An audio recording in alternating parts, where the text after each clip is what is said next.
Hello everyone, and welcome back to Let's Play Warhammer 40k Rogue Trader. I'm your host, Colors Faded. It's episode 49. Last episode we lost Cassia.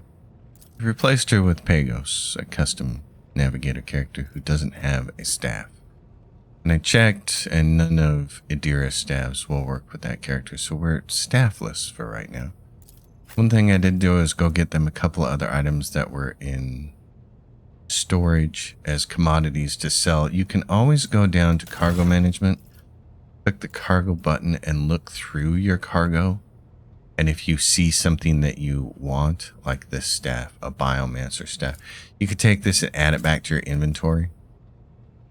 So that's a way that you can get some of that gear back, but a lot of it we had already sold. So we're going to go try to find, these are adrenaline warbits. We're going to go try to find some gear. At the start of the warrior's turn, again, 20 dodge until the end of the round. Oh, these are the death warbits. 15% dodge reduction for attacks with melee weapons. Okay. Alright, so we have to get gear. It's that simple. Our boy needs a staff. I don't know how we're going to get one. We're going to go to Footfall, of course, and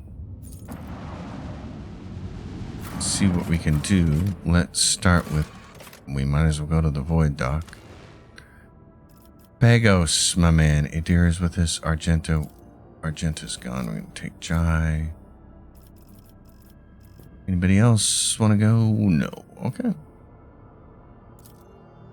Let's see what we can do. We just need to find one staff. Now, Vladimir Tokara has a really nice staff, and you need 70 reputation points to get it from him. And it's always one of those things I like to target to try to get before we go into chapter 3. But we're not there yet. Access has been granted. Let's see. Make a trade deal. So we got a combat manipulator whenever the wearer uses non-attacking consumable item, a stimulant, medkit, etc. It counts as an attack of a different type for the purposes of versatility. That's fun. The haywire grenade, actually, what does this do? Mental damage to mechanical creatures only. Okay. The targeting visor increases the wearer's chance to hit targets at a range of 10 or further away. And then there's nothing else in here that looks like it would be of a help. All right. Well then, my friends, on to the next one. So you can go directly here. Let's see what Vladimir has. He's got a hex rifle. It's a Drukhari weapon. You can actually give that to Cabela, because on our next level we're going to give her Drukhari weapon proficiency if she ever wanted to shoot something from range, which periodically she actually could do, but her ballistic skill is so low I'm not sure it'd matter. The Outcast Visor, Aldari equipment, whenever the wearer kills a target with a single range attack for the first time in combat, where it immediately makes an additional attack. That's fantastic for Yearliet. And then there's the Warp Guide Staff. It's for Navigator. Allies gain perception bonus additional MP on their first turn. Okay, so there's that, and we need what? We need 38 reputation. This is the profit factor we need, but what we need is more reputation with him. Okay. In that case, reflective shield. I'm not sure we'll need this. I'm going to go through my goods here and try to arrange enough stuff to sell to move up one level and get that, because if we can get that for our navigator, that would be fantastic. Well, let's see if this is going to be enough stuff. Reputation. Hide untradeable. Let's select all tradable. That gets us to 40, 50. That should be enough. Yes, it gets us to level 8, and we can pick up the Warp Guide Staff. Okay. Self-calibrating goggles. The wearer's successful single attacks inflict stun on the target for 1 round if the target fails willpower. Okay. It's interesting. Could be maybe useful for Pascal. The thing we want is the red crystal staff. We almost have enough profit factor, but we don't have enough reputation with him, and that's going to get hard to get. The Warp Surge Brooch. In the first round of combat, the wearer gains a number of additional attacks equal to their psi rating. That's awesome for my character. I love having that when I can get it. The Blade Dancer's bracers increase the wearer's critical hit chance by 14% until the end of the wearer's turn, but it's actually a little bit more than that, I think, because it's the weapon skill bonus, so. Blade Dancer's Mantle, Death from Above deals an additional 9 mental damage, which is awesome. So he's just got a lot of really, really good stuff for our party. But anyway, the big thing is you get a staff now, bud. You get this staff. Fantastic. Okay. The Life Drain Sword. Yeah, I don't know. It's 8 to 12? What's she using right now? The Aldari Chainsword does more damage. Okay. That's what I wanted to see. Alright, this gun, stub revolver can go to cargo. You're as good as we can make you for now, buddy. You're not Cassia, but you'll do. The thing about losing Cassia is we also then lose her quest line, which is a bummer. Because there's some experience to be had there. But anyway... what do we have here? What is this rumor here? Voyage of the Kazbalikan ship. Okay. Well, up here we have Dead Man's Chest. Is that a rumor? No, it's an errand. The rogue trader has discovered coordinates of a place where captains are going to stash away something of value. Well, we could certainly use something of value, so let's head over there. What's going on here? Lord Captain, emergency report. The augurs have detected several void ships slowly encircling us. Our requests for this pursuit to cease have been completely ignored, but an unmanned vessel has been dispatched in our direction, broadcast in only 2 words, Gift and Hedari. Exalted One, incinerate these void jackals. What does it mean? Jai's agitated voice comes on the Vox channel. Shireen, this whole thing stinks worse than a dead Grox. And it's also eerily similar to how Kazbalikan agents operate. With your permission, I would like to see what kind of gift these tight-lipped ashmags have sent me. The Vox Master patiently awaits your instructions, flipping switches and occasionally emitting crackling static from her integrated Vox system. What ships are they? A frigate and 4 raiders, Lord Captain. No identifying marks, so they're probably pirates. Although the Augur Master reports that they are well coordinated. More so than your typical void rabble.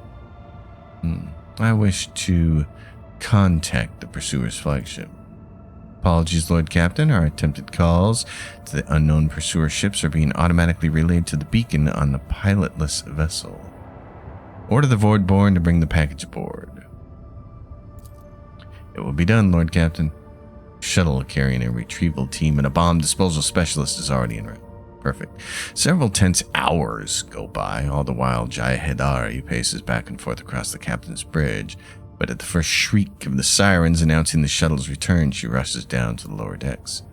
Kor, no! Jai's outburst blares from the comm bead, momentarily deafening you and a third of the officers on the bridge listening on the Vox channel. No, no, no. Why would the Exalted One doom so kind-hearted a person to such a fate? What void beast has done this to you? The Voxcaster picks up a quiet sob, the whining screech of an augment on the bulkhead panels, the crunching of metal fingers. Jai cuts the Vox connection. Lord Captain, the returning Voidborn report that the package for Jai Hedari was the head of a young man. Vigdis types swiftly at the cogitator keys. According to our archives, he was a member of her trade network on Footfall. The deceased is Trickster Kor, one of the Trickster twins, who engaged in suspect commercial activity on the station's asteroids with Mistress Hedari. Static comes over the line and sirens blare again, and the Voxmaster turns to you. We have finally been alerted to an incoming Vox transmission. Officers are standing by to connect you to the unidentified parties. I see. Let's see who would display such impudence to a rogue trader. A minute later, the Vox line crackles with static followed by a rough, drunken voice. Well, I'll be. This is Lordliness Rogue Trader Von Throne Damned Valencius. I humbly tug my forelock to you, my lord. We mean no offense. Our convoy is but a mark of respect for your holy self. You wouldn't have stopped to talk to us, would you? If we hadn't given your officers a good scare, eh? Oh, where are my manners? I forgot to intro myself. I'm Toto the Vulture at your most noble service. Your gift? What do you mean by it? Oh, that! Toto the Vulture laughs, and it sounds like the giggling of an innocent little boy. A little boy with a frog in his throat. Just a little joke to raise a smile, your lordliness, and a warning for one slippery little rat. You see, a little bird told my boss that the rat I'm after is on your ship. We're the best rat catchers this side of the maw, your trader ship. So we're ready to take that problem right off your hands. All you have to do is put Jaya Haidari on a pod and send her straight to the coordinates we'll give you. My boss has been after her a while, and he's generous to those who help him. You know, Vulture, Toto, you're the worst kind of Ashmag. A voice just as rough as Toto the Vulture's bursts onto the Vox channel. Tell me, you son of a Grox and a void jackal, who sent you? And the critter runs right into the trap. The Vulture chuckles hoarsely. I'm afraid I can't reveal his name. I see. Well, we do have a commerce check we can pass. At least one of the required. Okay. Oh no, I'm not giving him anything in my hold. That's not happening. Well. Threaten my retinue, and you threaten me. So the answer's no, then. It's probably for the best, your lordliness. I make a bad negotiator, but a damn fine pirate. Before the Vox transmission cuts off, you hear a rasping shout. Falco says hello, Jaya Haidari, and screw you. Yeah, well, you know.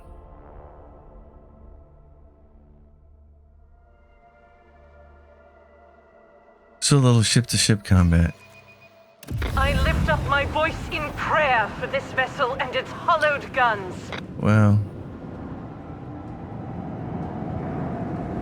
what do they got? A 144, a 90. You know what? We'll try to run this. We'll try to actually do this without just automatically blowing everybody up. All hands on decks. Yeah, we could do this. Let's do that. Doink. Let's see. Doink, doink, doink. Let's do this. One here. You don't have to launch them all at the same time.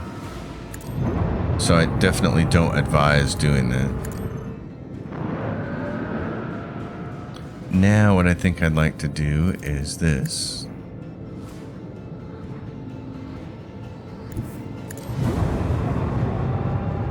How long is this shot? It's not very long, is it? Okay.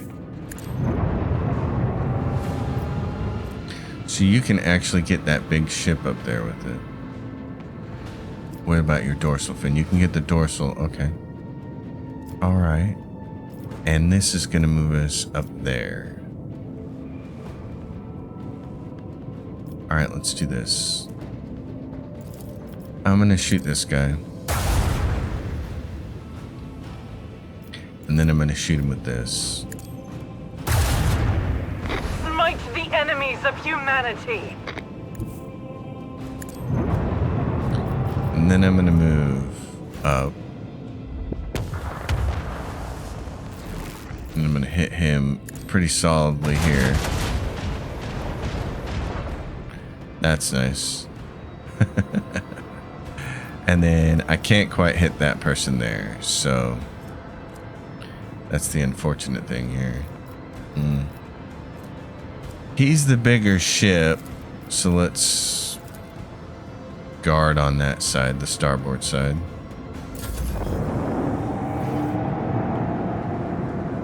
Not that these matter, because they're not going to get a go when they're supposed to go.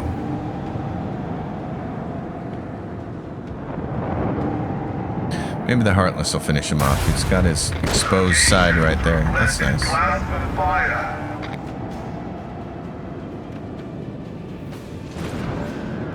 Oh, here come torpedoes. Okay. Gonna sweep around behind me. It'd be really nice if my torpedoes could go right about now. How do we want to do this? If I move to right there. Yeah, that's gonna get me.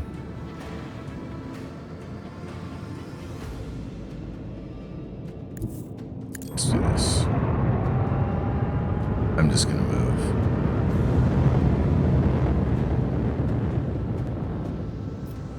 Alright, in that case, what do you have? You don't, those are torpedoes. I don't care about torpedoes. I care about dorsal fin. Who do I want to take out? You guys are really close to this guy, so I think I should shoot this dude here.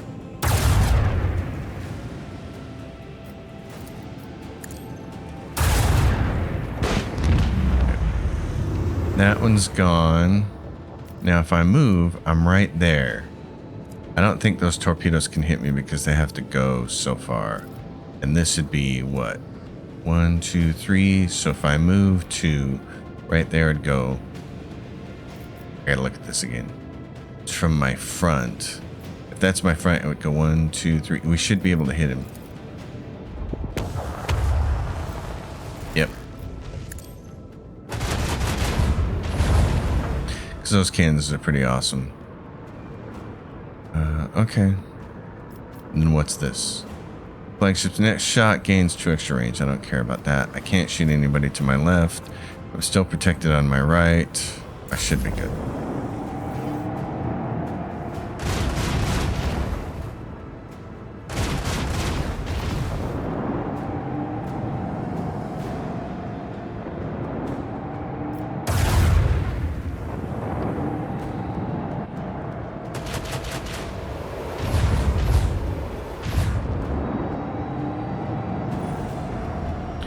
Okay, torpedoes, you actually get to go this time.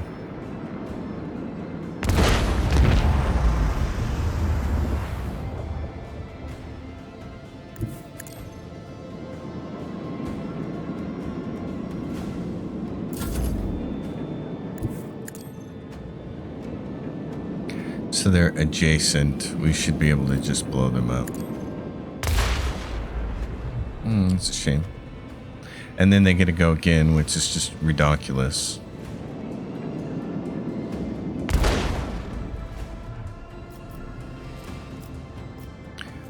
Where am I at? I'm right here. Why can't my... Oh yeah, I can.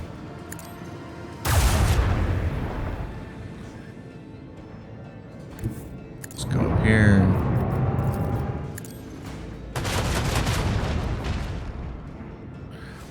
Okay, Can I move these? Oh, that's not exactly what I wanted to do. Oh well. I was hoping they'd move in different... I'd hoping they'd just blow up because they're supposed to take damage, but... That's it.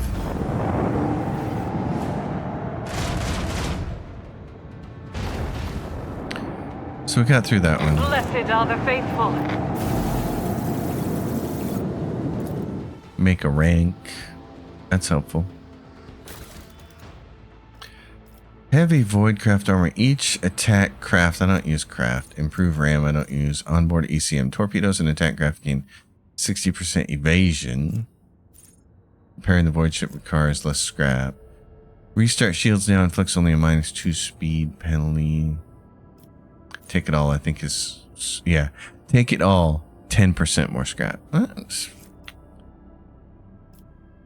Expeditious reloads all macro cannons that were fired during the acceleration phase. I like that one a lot. And what else do we have? Focused efforts allows the use of both abilities of one select post for one turn. Yeah, because there are times when I want both of those. Posts, yeah, no, yeah. Okay. Master of Etherics, who's got the best there? You, it's your job now. Supreme Commander, Jai Hidari. You've got the highest rating. Well, look at you. And then you can see, does anybody have anything that they can upgrade individually? I guess I should see who's the best person for each job. Abelard, you're not quite as good as Heinrich's Master of Maneuvers. Field Master is always going to be there. Master Cannoneer, you're at 110 and I'm at 120, but you actually have this ability, so we'll leave it there. Okay. And we didn't get hit. Great. Well, Jai Hedari, you're just a little bit of trouble, aren't you?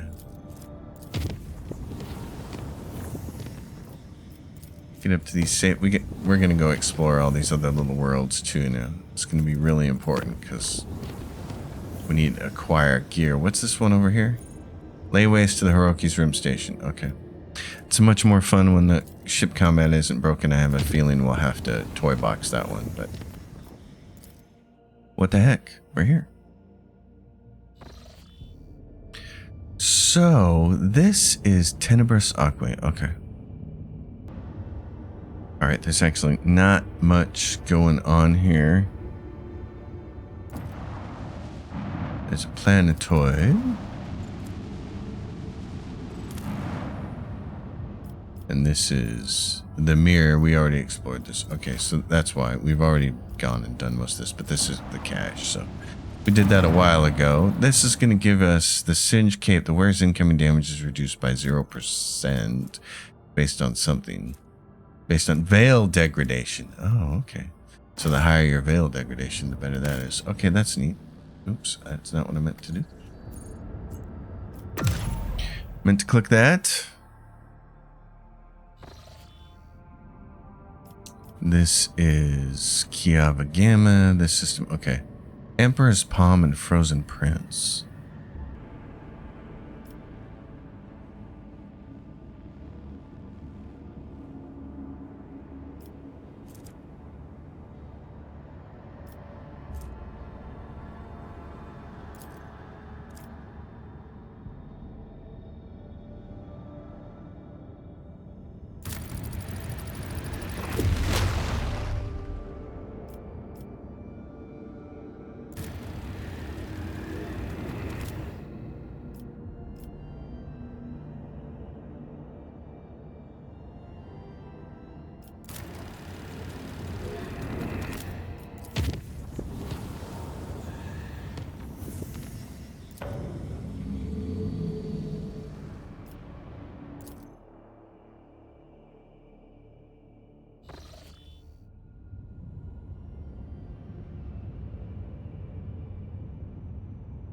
I have no idea how long my microphone's been off. Oh well, we'll figure it out.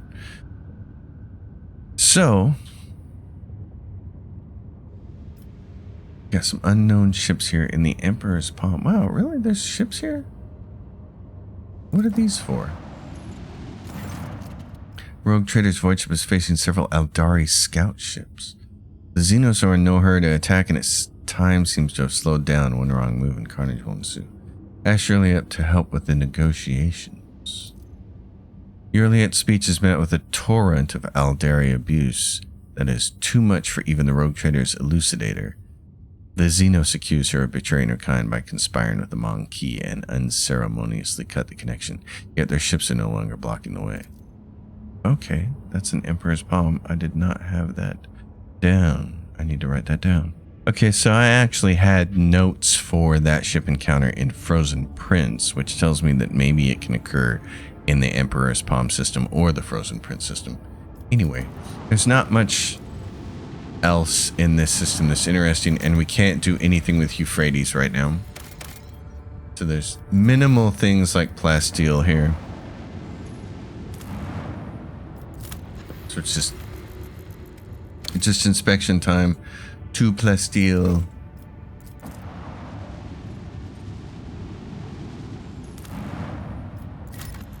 Empty world. And then this, I can't remember what the message says. This is the Forge World Euphrates 2. It belongs to the explorators of the Cognizance Fleet. They colonized it centuries ago. Unfortunately, we do not possess the privilege of landing here. Why can I not go down to the surface of the planet? This world is declared off limits to the laity due to the sacred rites of the Adeptus Mechanicus being performed on its surface. I am afraid the restriction applies even to your lordship. What kind of secrets are they hiding? Rumors say the servants of the Omnissiah are calculating the formula of ultimate destruction in the secluded tech crypts of this world, seeking to confine it to a rigid system of previously unseen weapon primers. Others whisper that the local denizens have dedicated their lives to the restoration of ruined divine weapon from the dark age of technology, whose power and technological perfection are so holy that a mere glance from a layman would be an affront to the Omnissiah. Alright, then we'll not disturb them. And that gets us out of here. So now we got a frozen prince where there's nothing more interesting than some Promethean. While traveling through the Immaterium, the crew on duty in loading bay 7 heard what sounded like the hissing of a giant snake. The terrified workers sent out a Vox message, then locked themselves in a shipping container and welded it shut. The response team sent to the bay found no signs of warp activity. Unfortunately, by the time they arrived, the workers had suffocated. That doesn't sound good. Get our point back for visiting, for navigation.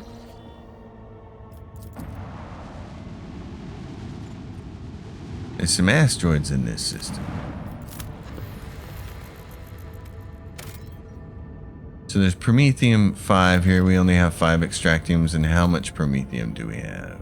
We got 28, so I think we're good. Always check this up here, really. You should be paying attention to that. It took me about 3 playthroughs before the game before I started paying attention to it. As usual, a little slow on the uptake there.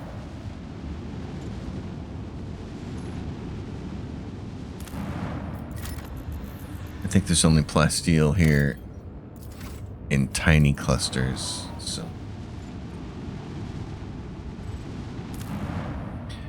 Begin scan.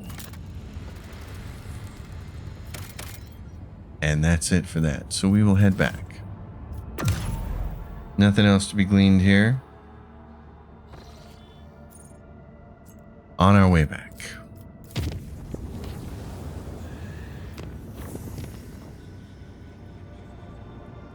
And up here.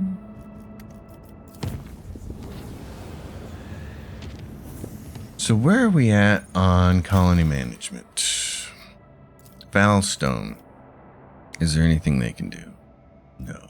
Janus. They finish this and we get Tears of Repentance. And then there's the Monstrous Servants we can do. Or there's Forest Fortresses or Xeno Defense. So these are all mutually exclusive at rank 3. This gets you the Scorcher, which is the user gains +1 AP and immediately resets cooldowns on all attacks and attack abilities. At the start of the user's next turn, they gain +1 stack of Staggered that lasts until the end of combat. That sucks all the way to end of combat. Karkala's Honor, which is a 12 to 21 one-hand sword, grants an additional area attack that affects all adjacent cells around the wielder and +1 damage per target in the area of effect, which is kind of nice. And the Seeker of the Weak. All enemies suffering from burning, toxin, or bleeding suffer -30 penalty to dodge, which is kind of nice. I like that. I'm not sure which one we should do here. So, Janus. What do we say about this? Tier 3. Monstrous Servants is what it recommends, though. Why is that? +4 security, probably. Because what do we get from the rest of these? Oh, we get +4 security there, and we get +4 security with that. Okay. I wonder why it suggests Monstrous Servants then. Because I would actually rather have this thing. Seeker of the Weak. Okay. Giava Gamma. What are our choices here? Chapel of Enumeration. Playsteel mechanism. We get efficiency +3. The motive force is life. Reputation with the explorers is up, so we can get the instability detonator. Grants the wearer +5 bonus to tech use, and then once per battle it can be used to immediately remove bleeding, burning, toxin effects from enemies, or toxin effects from enemies in a 10-cell radius. Why would I want to remove bleeding, burning, or toxin effects from enemies? These enemies receive 3 impact damage. I don't care about that. Explorers, though, this will give us a bunch more profit. I mean, reputation points with them and some efficiency. And it costs us promethium, chemicals, and phlogiston. How much phlogiston do we have? So we got 11. How many chemicals do we have? It's going to cost us one of those. I like this, and it shows you up here the red, what it would cost. So there's that. The Vigil of the Tech Guards, reputation with the Explorers. It blocks flawless servitors. Okay. Blocks flawless servitors. Which we need flawless servitors for what? Armored Rage? The following projects must be completed. You need weapons. You get profit factor +2 with the Titan Forge Lance weapon. Oh yeah, that's pretty stellar. Okay, so we need to do flawless servitors, and if we want to do that, we can't do Vigil of the Tech Guards. Lord Captain's retinue gains the Wisdom of the Tech Guards feature, +10 attack use. Okay, so we don't want to do that. Motive Force's life, though. That gives us a bunch more Explorators and Chapel of Remuneration. How many mechanisms do we have? Alright. Well then, let's do this one. Dargonus. What do you got going? Casbalic and Auction. Xenotech.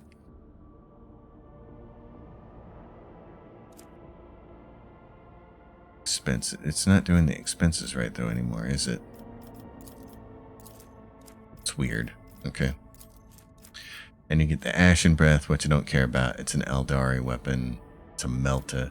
But you get more Casbalic emission, which is really important. And it blocks sorted goods, which we don't have anyways, which would only give us another macro cannon that's not even that great, and it gets you Fellowship of the Void. Casbalic is what we need, so we're definitely going to do that. Vibos Extractium Metallica is finished. Okay, so on Vibos, ergonomics, if we can get it. Rank 2 underground workers. We can use a mechanism to get plasteel. Warp guides get you security. That's nice. I'd rather just have that. And ergonomics. What is this? All allies gain +5 commerce and +4% hit chance. Everyone knows. Yeah, that's nice. Blocks environment. I want that. Efficiency +2. Execute that. Okay. So, there's that. Now, Porta Septenum. I don't think we want to go there. But I'm going to check. Yeah, this is nothing we want to touch now. So, it doesn't matter. We're going to travel down here and try to do these two systems over here. What is this? Lay waste to Hiroki's room station, and then there's this Agatha Archides. Okay. 5 profit factor gain. Chart new routes.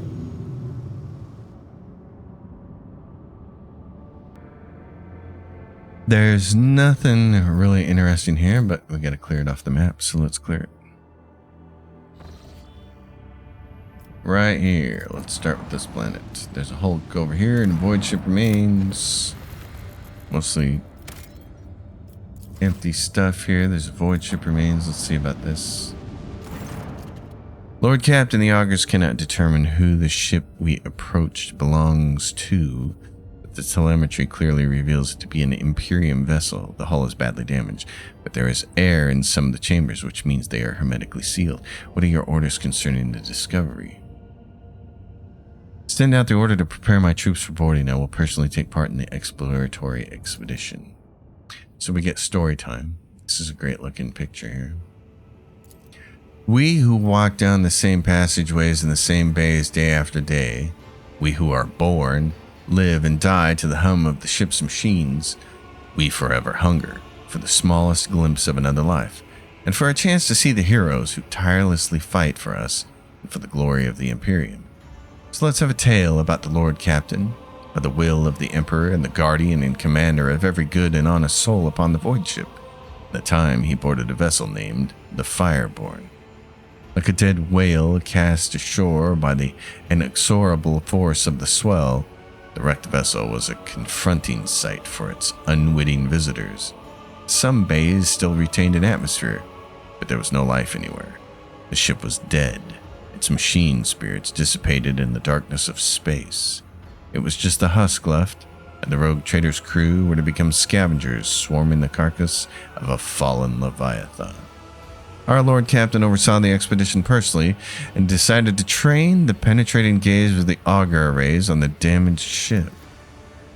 The auger's keen eyes scanned the eerie vessel, identifying that the void ship was gravely damaged and was in the process of final erosion. There was very little time to explore it. 3 sectors seemed the least damaged: the bridge, the middle crew deck, and the service bay. After exchanging a series of trills and warbles in their mysterious and ancient language, the tech priests responsible for the augers reported to the Lord Captain that they had glimpsed signs of valuable components in operation in the service bay. The Lord Captain's next step was to have Idiratlas feel out a course.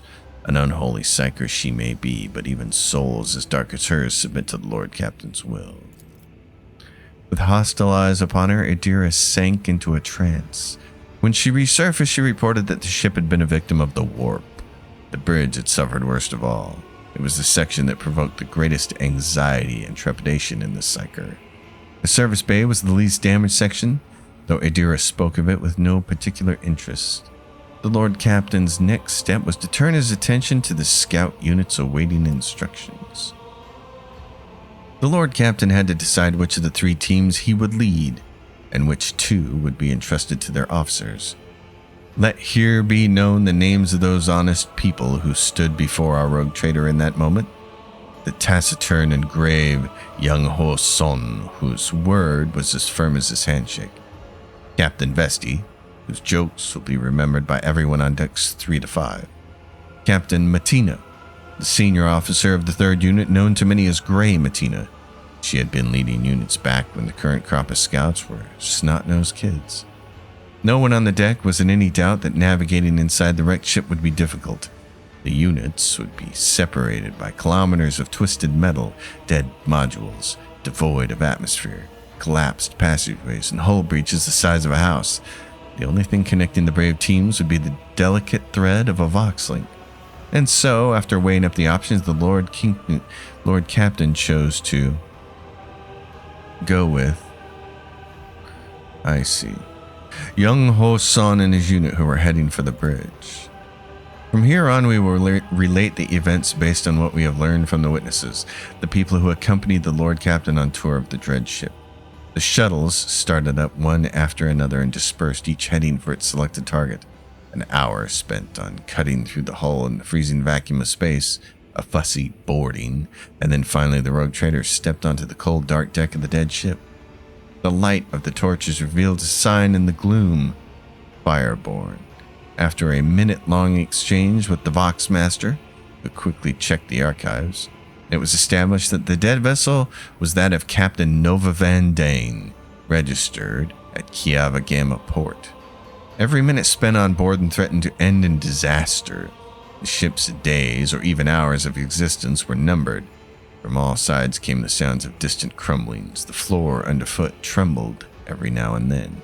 The Lord Captain hurriedly moved deeper into the compartment when he suddenly felt the slightest puff of air brush against his neck, followed by a soft sigh, almost as if someone had leaned in close, opened their mouth to whisper a dark, tantalizing secret, and then fallen silent. The only thing was that the Lord Captain stood entirely alone. The Lord Captain summoned all of his willpower so as not to succumb to fear. Where simple mortals would already be trembling and weeping, the rogue trader only gritted his teeth. Shrieks and moans could be heard close by. Others were gripped by the illusion too. Young Ho Son, the unit captain, barked out orders. His team held back their comrades who had fallen victim to the uncanny terror and who were struggling to break free and run deeper into the cursed ship. A few minutes passed, and the unit, though scared senseless, was ready to continue. Sound suddenly blared from the Vox, which was tuned to the 2nd unit's frequency. The words sounded muffled, as though the person on the other end wasn't speaking directly into the Vox, but desperately pressing the transmit button while occupied with something else. Never seen anything like it. It's beautiful. Hold on, wait. Is it moving? The words are cut off by a strangled wheeze, followed by static.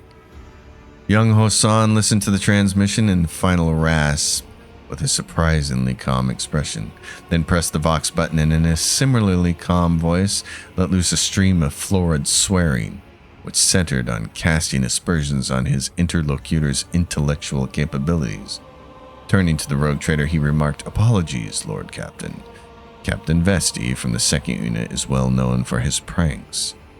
"Crap. The Lord Captain's with you?" comes Vesti's voice from the speakers, followed immediately by, "My sincere apologies, Your Lordship.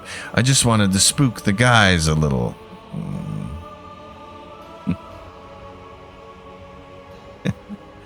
Yeah. What are my options here? Immediately inform Captain Vesti that he would be severely disciplined. Severely disciplined. Okay, we're going to go with option 2. The Lord Captain ordered that Captain Vesti be removed from command and demanded his final report about the unit's progress. There's no option for beheading, which is what I would do, because in real life I hate pranks and I hate pranksters. Like that Jack kid who's like some kind of YouTube, I don't know, idiot. He's got an expensive McLaren. You've probably seen him.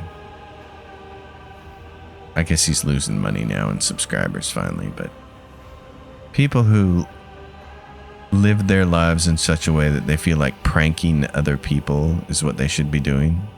They get a thrill out of it. I'm all for the death sentence for all of them immediately. Like every person who gets pranked by them should be able to destroy them. That's how much I hate pranks and practical jokes. I hate them. Captain Vesti reported that his unit's foray had so far proceeded without incident, mystical or otherwise. They had found no survivors from the ship's crew, or bodies for that matter. However, the unit had encountered a problem.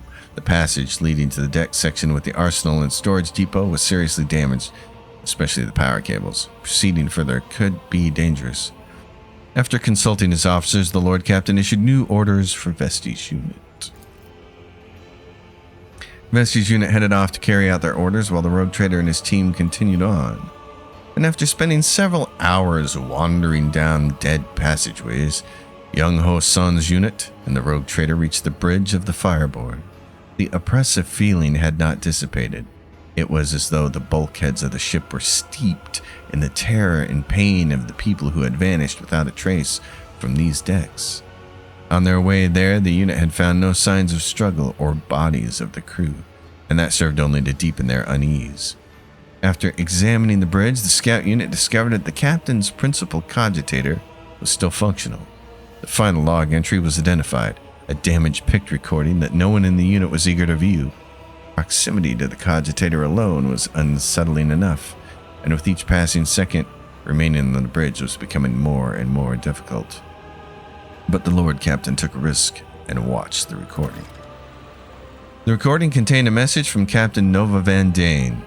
It was almost impossible to make anything out in the PIC, only the captain's hand gripping the edge of a table in flashes of iridescent light. The captain was speaking crisply, almost calmly, but there were also short, almost inaudible breaths. Exactly what the rogue trader's team had encountered when they had first boarded the ship.